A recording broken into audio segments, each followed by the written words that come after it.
नमस्कार दोस्तों, स्वागत करता हूं आपका अपने YouTube channel VK pharmacy classes में। VK pharmacy classes YouTube channel को सब्सक्राइब करें और बेल आइकन प्रेस करें। तो चलिए दोस्तों, स्टार्ट करते हैं आज इस वीडियो में पार्ट 2 में nomenclature of organic compounds. Nomenclature means the assignment of names to the organic compounds. The naming of organic compound is an important aspect in the study of the organic chemistry as their number is large and variety of molecular structure exist in their molecules। Organic compounds में बहुत सारे बड़े छोटे molecules होते हैं। तो उन organic compounds में उनके एक्सपेक्ट लाइक जैसे कि स्ट्रक्चर उसका, तो उसके लिए उसका नामांकरण बहुत ज़्यादा इम्पोर्टेंट होता है। ऑर्गेनिक कंपाउंड्स को डिटरमाइन करने के लिए नामांकरण बहुत ज़्यादा इम्पोर्टेंट है। तो नामांकरण या नोमेनक्लेचर दो सिस्टम्स से हम कर सकते हैं, ट्राइवियल और या फिर कॉमन और IUPAC सिस्टम। तो पहला है ट्राइवियल या कॉमन सिस्टम। तो in this system whenever a new compound is discovered is given an individual name. जब भी कोई कंपाउंड खोजा जाता है किसी भी पुरातात्विक साधनों के द्वारा या किसी भी साइंटिस्ट के द्वारा कोई एलिमेंट खोजा जाता है तो उसे एक इंडिविजुअल नाम दिया जाता है। These names called trivial names or common names. These names are based on various factors like source, structure, name of discoverer। ये जो नाम रखे जाते हैं ये सोर्स, उसका क्या सोर्स है, उसका क्या स्ट्रक्चर है और जिसने खोजा है उसके नाम के बेस पर नाम रखा जाता है। जैसे कि ग्रिग्नार्ड रिएजेंट, ग्रिग्नार्ड ने साइंटिस्ट ने खोजा था तो उसका नाम ग्रिग्नार्ड रिएजेंट रख दिया है।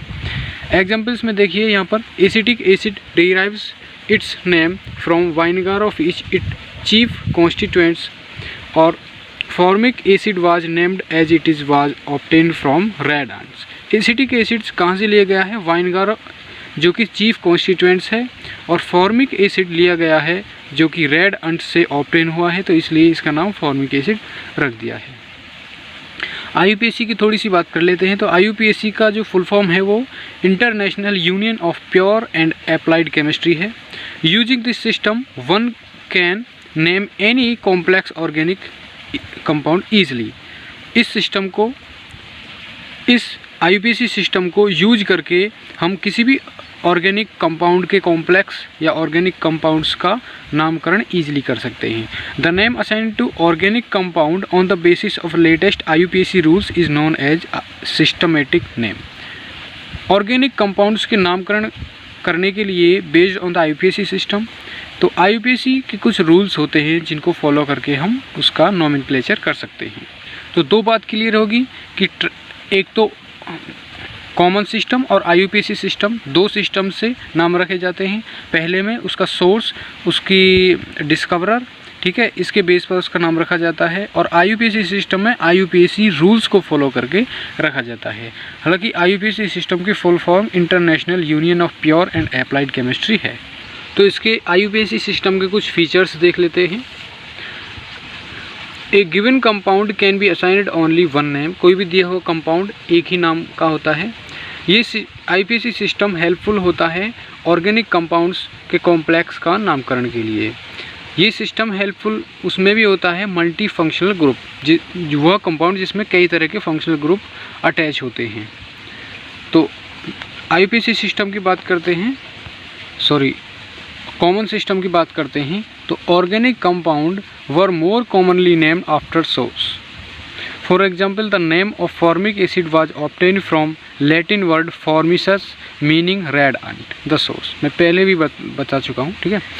ऑर्गेनिक कंपाउंड्स इस सीरीज में है, ट्राइवियल या कॉमन नेम उनका इस सीरीज में है और सोर्स इस सीरीज में है। देख लीजिए, जैसे कि CH3OH वुड स्पायरेट है, ठीक है, वुड स्पायरस या फिर मिथाइल स्पायरेट्स। तो क्योंकि ये ऑब्टेन होती है डिस्ट्रक्टिव डिस्टिलेशन ऑफ वुड का डिस्टिलेशन करने के बाद ये ऑब्टेन होती है। NH2CONH2 यूरिया, क्योंकि ऑब्टेन फ्रॉम यूरिन से बनता है ये। CH3 मार्स गैस है, मीथेन, लेकिन प्रोड्यूस्ड इन मार्स प्लेसेस, क्योंकि मार्स प्लेसेस में ये प्रोड्यूस होती है। पॉइंट 2 की बात कर लेते हैं, on the basis of property. तो कुछ organic compound on the basis of there properties के नाम पर रखे जाते हैं, जैसे कि ग्लूकोज, क्योंकि वो स्वीट इन टेस्ट है तो इसलिए उसका नाम ग्लूकोज। ग्लाइसोल का स्वीट पॉइजनस और ग्लिसरॉल का स्वीट, ग्लिसरॉल क्योंकि वो स्वीट है, स्वीट टेस्ट है उसका इसलिए। On the basis of discovery या डिस्कवरर, तो some compounds name on the basis of their discoverer, जिन्होंने खोजा है उसी के नाम पर उसका रख देते हैं। जैसे कि ग्रिग्नार्ड रिएजेंट है, तो ग्रिग्नार्ड ये साइंटिस्ट का नाम है, ठीक है, तो इसलिए इसका नाम ग्रिग्नार्ड। फ्रैंकलैंड रिएजेंट है, तो फ्रैंकलैंड एक साइंटिस्ट हैं। On the basis of structure, उसके स्ट्रक्चर के बेस पर, तो कुछ कंपाउंड्स स्ट्रक्चर के बेस पर भी होते हैं, जैसे कि वर्ड रूट। जो वर्ड रूट यदि आपको समझ में नहीं आया होगा अभी, तो मैं अभी बस थोड़ी रुकिए, मैं आगे बताने वाला हूँ अभी कुछ ही देर में।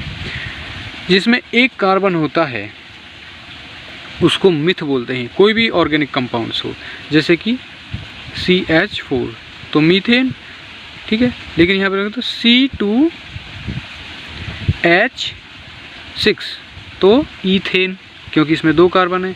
तो ऐसे ही एक कार्बन में मिथ, दूसरे अगर 2 कार्बन है तो इथ, 3 कार्बन है तो प्रोप, इसी तरह से ब्यूट, पेंट, हेक्स, हेप्ट, हेड, ऑक, नॉन और टिक। This system of nomenclature cause confusion while naming organic compounds. तो यहाँ पर मैंने कॉमन सिस्टम की सारे पॉइंट्स क्लियर कर दिए हैं। वीडियो लंबी ना हो इसलिए IUPAC सिस्टम में नेक्स्ट वीडियो पार्ट 3 में डाल दूँगा, वहाँ पर आप प्ले लिस्ट में जाकर देख सकते हैं।